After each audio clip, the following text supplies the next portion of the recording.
तो स्टूडेंट्स, अभी तक हमने सिंक्रोनस काउंटर क्या होता है, सिंक्रोनस काउंटर क्या होता है, ये बता चुका हूँ प्रीवियस वीडियो में। इसके अलावा डिजाइनिंग ऑफ सिंक्रोनस काउंटर भी डिस्कस कर लिया है। अब हम डिस्कस करते हैं असिंक्रोनस काउंटर क्या होता है। तो असिंक्रोनस काउंटर के बारे में बता चुका हूँ, जैसा कि असिंक्रोनस काउंटर में एक फ्लिप फ्लॉप को आप क्लॉक पल्स देते हो और अदर जो फ्लिप फ्लॉप्स होते हैं उनके पास जो क्लॉक पल्स जाता है वो पहले वाले फ्लिप फ्लॉप का जो आउटपुट होगा वो दूसरे के लिए क्लॉक बनेगा, दूसरे का आउटपुट तीसरे के लिए क्लॉक बनेगा एंड सो ऑन। तो इसमें एक टर्म आता है रिपल काउंटर। तो जो रिपल काउंटर होता है ये क्या होता है, स्टैंडर्ड और सिंक्रोनस काउंटर। रिपल काउंटर क्या है, स्टैंडर्ड और सिंक्रोनस काउंटर को ही हम क्या बोलते हैं, रिपल काउंटर। अब ये रिपल काउंटर भी दो टाइप का होता है, बाइनरी और नॉन बाइनरी। बाइनरी काउंटर किसे कहते हैं कि मोड का मतलब क्या होता है, नंबर ऑफ स्टेट्स। तो अगर और यन क्या है, नंबर ऑफ फ्लिप फ्लॉप्स। तो मान लेते हैं कि नंबर ऑफ स्टेट्स 4 हैं, ठीक है। नंबर ऑफ स्टेट्स 4 अगर हैं और जो नंबर ऑफ फ्लिप फ्लॉप्स कितने हो गए, 2 टू द पावर n। ठीक है ना। नहीं, नंबर ऑफ फ्लिप फ्लॉप्स मान लेते हैं 2 है।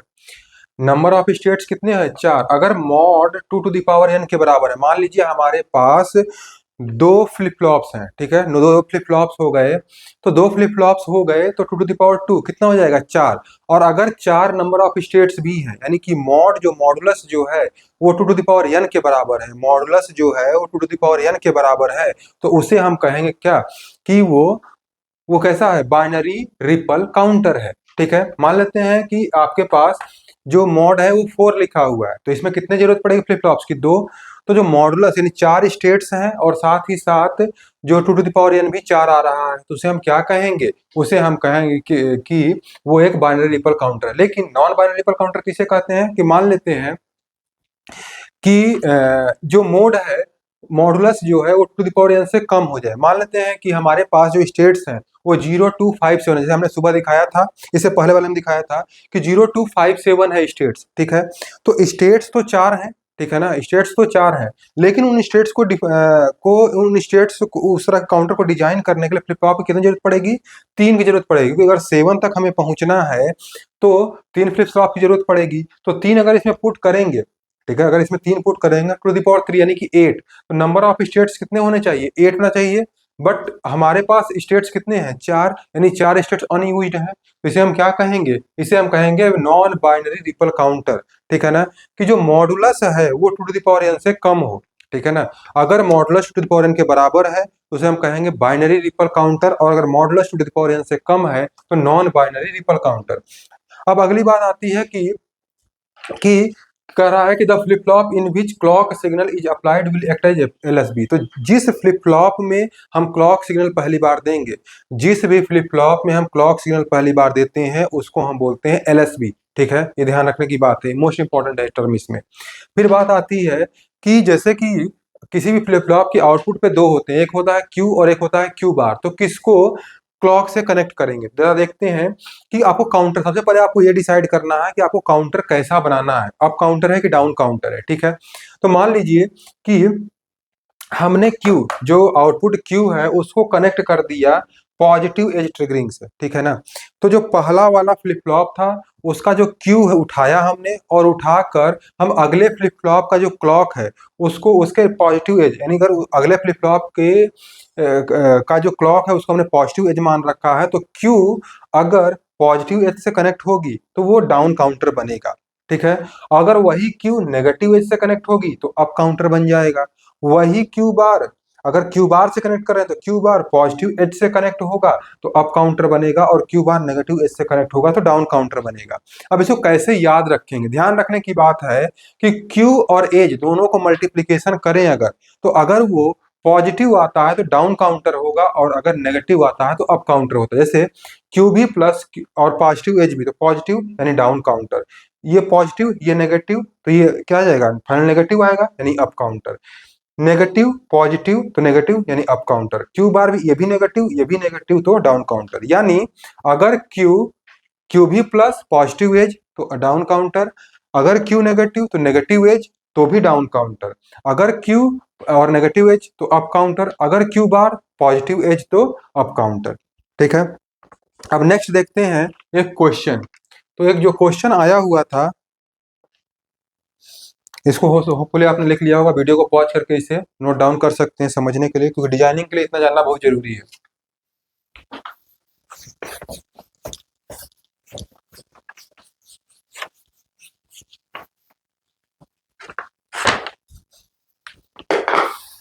तो जो क्वेश्चन आया था यूनिवर्सिटी एग्जामिनेशन का, ये क्वेश्चन है एकेटिव का। Design a mod 12 asynchronous down counter using T flip flops. ठीक है, अब इसका जरा सॉल्यूशन देख लेते हैं। तो अगर इसका सॉल्यूशन देखते हैं तो सबसे पहले बात करें कितने फ्लिप फ्लॉप की जरूरत पड़ेगी। मॉड 12 यानी अगर क्या कहते हैं, अगर 3 होता, 3 फ्लिप फ्लॉप लेंगे तो उसमें काउंटिंग कितने तक हो सकती है। 3 के फ्लिप फ्लॉप्स में काउंटिंग 0 से लेकर 7 तक हो सकती है। अगर 4 फ्लिप फ्लॉप्स ले लेते हैं तो हमारी काउंटिंग कहाँ से कहाँ तक हो सकती है, 0 से लेकर 15 तक। हमें 12 तक जाना है, यानी नंबर ऑफ फ्लिप फ्लॉप्स कितनी जरूरत पड़ेगी, number of flip flop required equal to कितना, 4। ठीक है ना। अब ये मॉड 12 कह रहा है, यानी कि 0 से लेकर 12, यानी 0 से लेकर 11, 0 से लेके आप दो तरीके से इसमें कर सकते हैं। या तो आप जो स्टेट्स ले रहे हैं इनिशियली सेट कर दीजिए, और जो स्टेट्स ले रहे हैं वो 15 से 15, 14, 13, 12, 11, 10, 9 इस तरह से कर सकते हैं। और 12 स्टेट्स 15 से उठाइए और 12 स्टेट्स उसमें से ले लें। ठीक है, इस तरीके से भी आप कर सकते हैं, यानी 15 से स्टार्ट करेंगे और कुल मिला के 12 स्टेट्स ले लेंगे। ठीक है। दूसरा क्या कर सकते हैं कि 11 से ले सकते हैं, 11 से लेके 0 तक 12 स्टेट्स हो गए। ठीक है ना। तो अगर हम 15 से लेके 4 तक आ जाएं, ठीक है ना, तो 15 से लेके अगर 4 तक आ जाएंगे तो टोटल हमें 12 स्टेट्स मिल सकते हैं।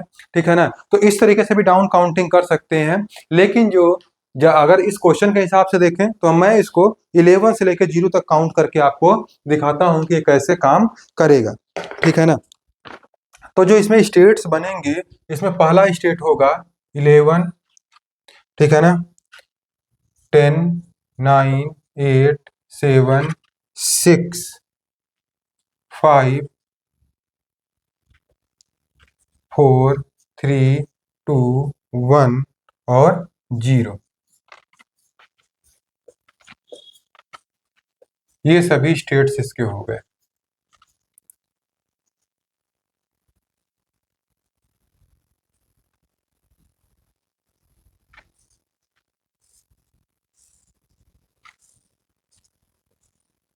ठीक है, ये सभी इसके स्टेट्स हो गए। तो टोटल 12 स्टेट्स हुए ना, 1, 2, 3, 4, 5, 6, 7, 8, 9, 10, 11, 12। 0 के बाद फिर से 11 पे चला जाएगा। ठीक है। दूसरा, अब इसके लिए टेबल बना लेते हैं। ठीक है ना, ट्रुथ टेबल। इसके लिए जरा देख लेते हैं कैसे काम करेगा।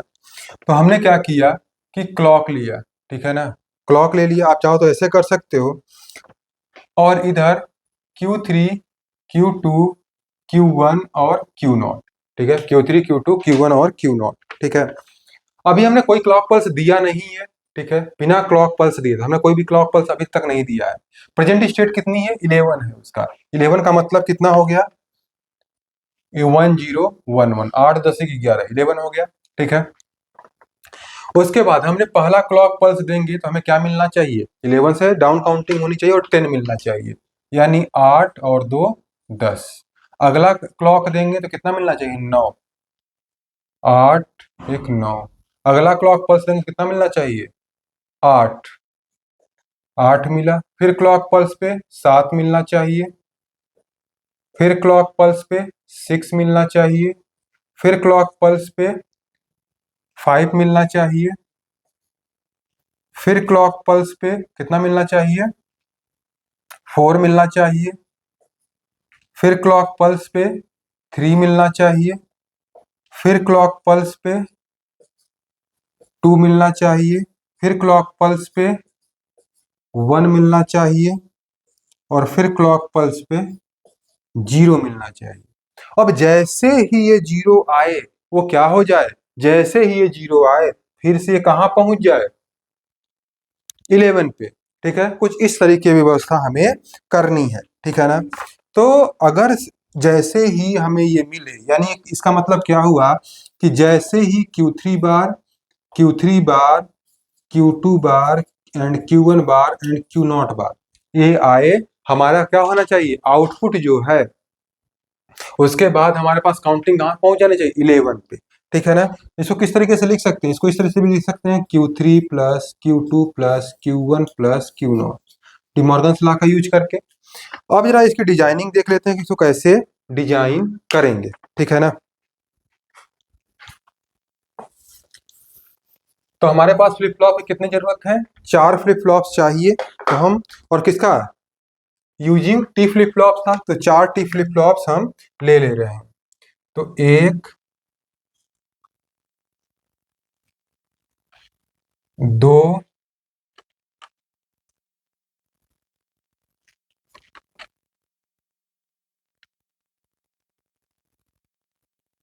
3 और 1, 4।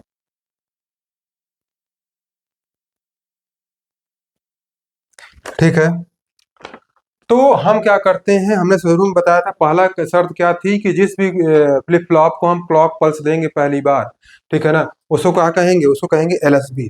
तो हम मान लेते हैं कि हम यहाँ से क्लॉक दे रहे हैं, ठीक है, हमने क्लॉक दिया और पॉजिटिव एज क्लॉक दे रहे हैं, तो ये हमारे पास एलएसबी बनेगा। तो T0 Q0, Q0 बार, T1 Q1 Q1 बार, T2 Q2 Q2 बार, T3 Q3 Q3 बार, ठीक है। अब हमें क्लॉक पल्स देना है, तो हम पॉजिटिव एज क्लॉक पल्स दे रहे हैं, तो किससे कनेक्ट करेंगे, पॉजिटिव आना चाहिए, तो Q0 से कनेक्ट करेंगे।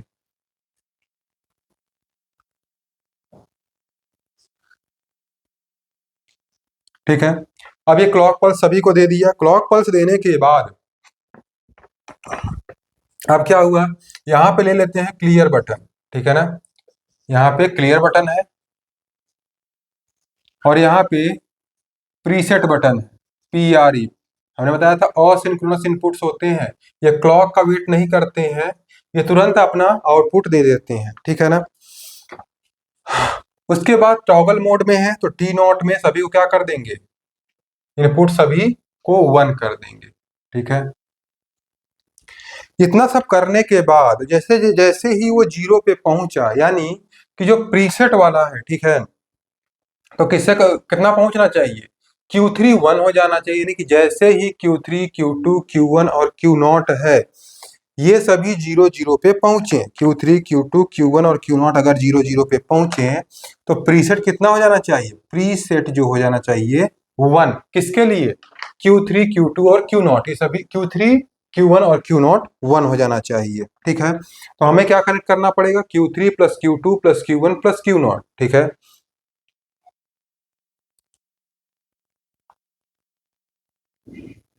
तो यहाँ पे हमने, या तो आप यहाँ से वायर्स ला के लगा सकते हो ना, ठीक है ना, यहाँ से आप Q3 उठाओ, यहाँ से Q2 उठाओ, इस तरीके से भी कर सकते हैं। यहाँ से आप क्या कर सकते हो,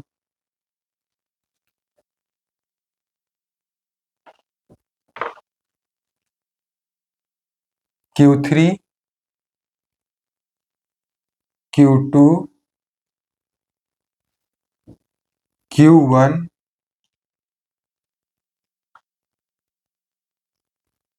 Q0, तो ये हो गया Q3 Q2 Q1 और Q0, ठीक है।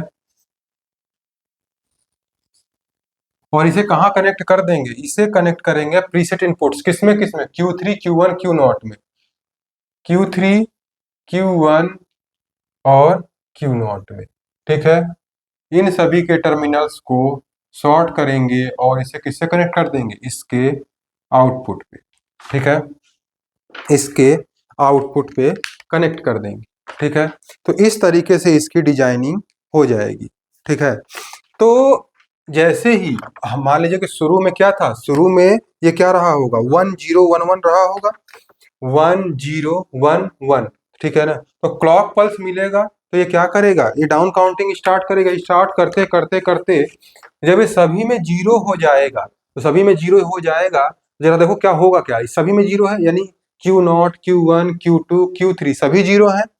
तो इसको ये सिग्नल मिलेगा कितना, उससे पहले अगर कोई भी एक वन रहा, ये भी समझने की बात है कि प्रीसेट कैसे काम कर रहा है, जरा इसको मैं क्लियर कर दे रहा हूँ।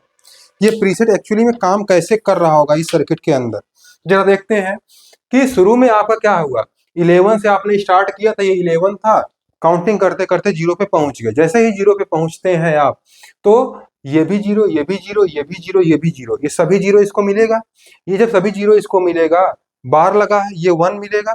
तो जैसे ही ये वन जाएगा, तो इसको इसको और इसको ये वन कर देगा, तो वन और ये जीरो ही रह जाएगा, क्योंकि इसमें तो हमने करेक्ट ही नहीं किया, प्रीसेट में इसको करेक्ट नहीं किया है। तो 1 0 1 1, यानी फिर से काउंटिंग स्टार्ट हो जाएगी। ठीक है। इसके अलावा सभी में क्या है, एक बार सभी में वन जरूर है, सब में कहीं ना कहीं पे वन जरूर है। अगर सब में कहीं ना कहीं पे वन रहेगा, Q3, Q2, Q1, Q0, इनमें से कोई भी एक इनपुट अगर हाई रहा, इसमें जरा देखिए सब में कहीं ना कहीं पे हाई है, तो जैसे ही सब में किसी ने कोई ना कोई एक इनपुट हाई रहेगा, तो आउटपुट क्या मिलेगा, जीरो। अगर ये आउटपुट जीरो मिलेगा, तो ये प्रीसेट वाला काम नहीं करेगा, क्योंकि जीरो जब जब यहाँ से जाएगा, तो ये प्रीसेट वाला बटन है वो कभी भी काम नहीं करेगा। इस प्रीसेट को अगर वन मिलेगा तभी वो काम कर सकता है, क्योंकि ये हाई प्रीसेट है। तो इस प्रीसेट को अगर आप लो दे रहे हो तो कभी भी काम नहीं करेगा, तो काउंटिंग अंदर होती रहेगी। कब एक्टिवेट होगा, ये एक्टिवेट तभी होगा जब सभी फ्लिप फ्लॉप्स के आउटपुट जीरो हो जाए। जब सभी फ्लिप फ्लॉप के आउटपुट जीरो हो जाएंगे, तो ये एक्टिवेट हो जाएगा। अच्छा, देखते हैं कि काउंटिंग होती कैसे है। मान लेते हैं शुरू में सभी जो आउटपुट था वो 1 0 1 1 पे था, ठीक है ना। अब ये कब बदलेगा, ये तभी बदल सकता है जब हमारे पास पॉजिटिव एज मिले। जैसे कि हमने पहला क्लॉक पल्स दिया, तो पहला क्लॉक पल्स दिया तो इसका तो आउटपुट बदल जाएगा। ये टॉगलिंग मोड में है, तो टॉगल कर जाएगा, ठीक है ना। क्यों, ये पॉजिटिव एज मिला है इसको, तो पॉजिटिव एज मिलेगा, जहां पे पॉजिटिव एज मिलेगा वहां टॉगल कर जाएगा। इसको टॉगल करने के लिए जरूरी है कि जो क्यू नॉट है वो 1 से 0 हो। इसको टॉगल करने के लिए जरूरी है कि जो Q1 है वो 1 से 0 हो। यानी Q0 अगर 1 से 0 होगा तो ये टॉगल करेगा, Q1 1 से 0 होगा तो ये टॉगल करेगा, Q2 1 से 0 होगा तो ये टॉगल करेगा। इस तरह से टॉगलिंग होगी। तो जैसे कि Q0 1 से 0 हुआ, अगर Q0 1 से 0 हुआ है, अरे ये नेगेटिव एज है ना, Q0 1 से 0 हुआ यानी कौन सा है, नेगेटिव एज। तो ओहो सॉरी, थोड़ा मैंने गलत एक्सप्लेन कर दिया।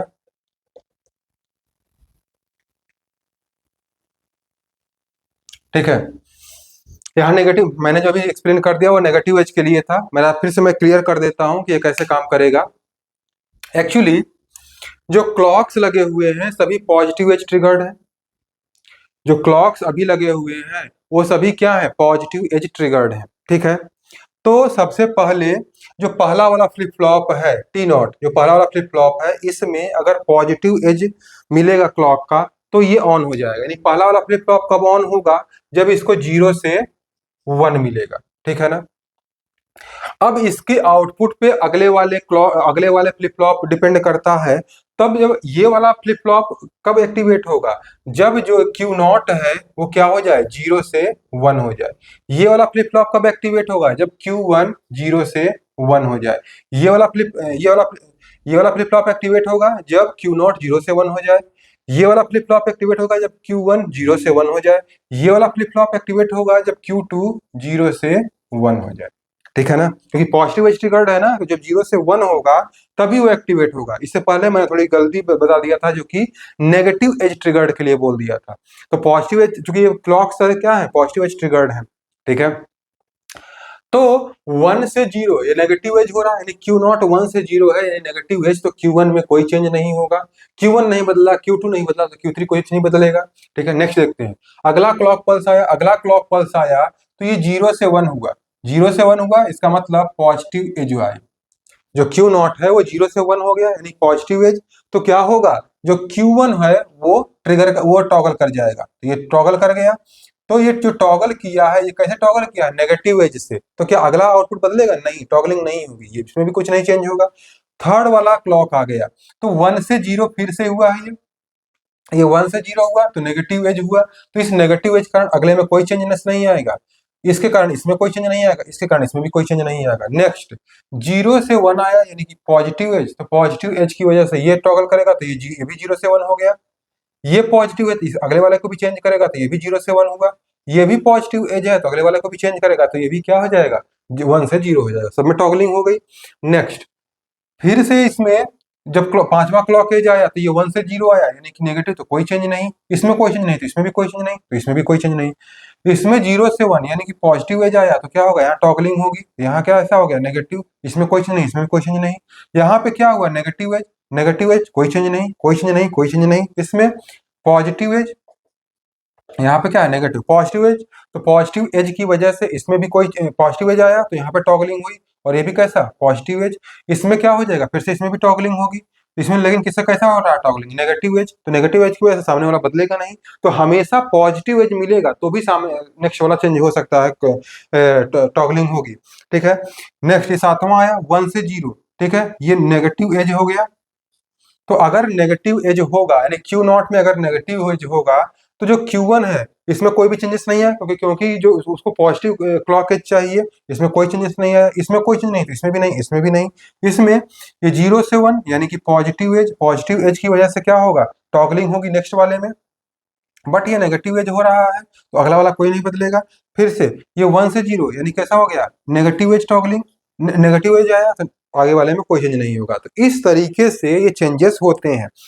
अब होता क्या है कि एक का जो आउटपुट होता है वो अगले वाले के लिए क्लॉक बन रहा है, तो जो एक का जो आउटपुट है यानी पहले फ्लिप फ्लॉप का जो आउटपुट है वो 0 से 1 चेंज होगा। किसके लिए, अगर चूंकि मैंने यहाँ क्लॉक क्या लिया है, पॉजिटिव क्लॉक एज लिया है, तो उसमें क्या होगा 0 से 1 होगा तब चेंजेस होंगे। तो Q0 अगर 0 से 1 होगा तो इसमें टॉगलिंग होगी, Q1 अगर 0 से 1 होगा तो इसमें टॉगलिंग होगी, Q2 अगर 0 से 1 होगा तो इसमें टॉगलिंग होगी। इस तरीके से होगा, ठीक है ना। उसी को मैंने यहाँ पे समझाया हुआ है। तो आपको क्या देखना है, अगर Q1 में स्टेट चेंज करना है, चेंज होना है, तो आपको क्या देखना होगा, क्या Q0 में पॉजिटिव एज आ रहा है। अब अगर Q2 में स्टेट चेंज देखना है क्या Q1 में पॉजिटिव एज आया हुआ है। अगर Q3 में चेंज करना है स्टेट तो आपको चेंज देखना होगा क्या Q2 में पॉजिटिव एज आया है, बस इतना सा ही। दूसरा क्लॉक एज, अब देखो क्यू भी प्लस और क्लॉक भी प्लस, तो कितना आ गया प्लस, यानी कैसा है ये डाउन काउंटिंग हो गया। अगर इस क्यू बार को इसमें कनेक्ट कर देते तो कैसा हो जाता, अप काउंटिंग हो जाता। तो इस तरीके से इसकी डिजाइनिंग करते हैं और इस टी फ्लिप फ्लॉप का यूज करके, तो ये क्वेश्चन आया हुआ था, इसको मैंने डिस्कस कर दिया है। अगर आपको क्वेश्चन समझ में आ रहा है तो वीडियो को लाइक करें, चैनल को सब्सक्राइब करें। Thank you.